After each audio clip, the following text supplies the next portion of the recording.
Sinalubong ng iba-ibang tulong ng pamahalaan ang higit 20 repatriated OFW mula sa Russia na naging biktima ng illegal recruitment. Napauwi sila kasunod ng paglapit ni Pangulong Marcos Jr. kay Russian President Vladimir Putin. Yan ang tinutukan ni Alaysa Insigne.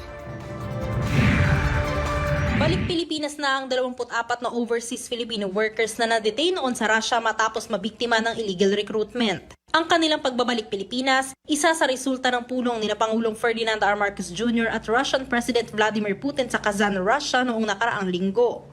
Nalaman po namin na dumating si President Bogdan Marcos sa Kazan.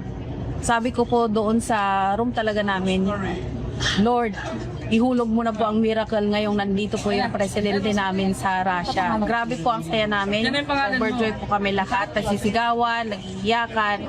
Sa tuwa po na natugunan na po yung matagal pong panalangin ng lahat na makauwi na po kami.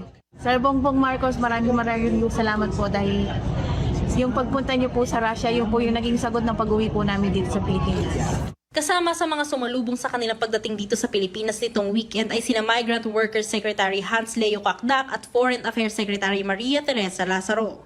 Yung pagpapalabas sa 24 na mga kababayan natin, I think this is also testimonial of the kind of relations that we have started and probably evolving and developing. Iba-ibang tulong din ang ipinagkaloob ng pamahalaan para sa kanilang 24 na Pinoy repatriates mula Russia.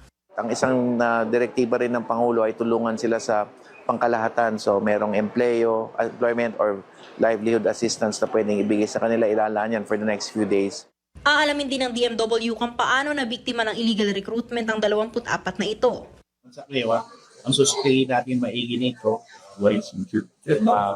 kadala sa stadya, paano pa sila nakarating ng mundo sa mundo na yun.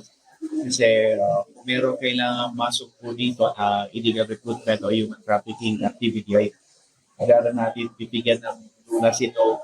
Makikipag-ugnayan din ng DMW sa Department of Justice at ilan pang law enforcement agencies para hindi na rin mabiktima ng ganitong insidente ang iba pa nating mga kababayan. Alaysa Insigne, IBC News.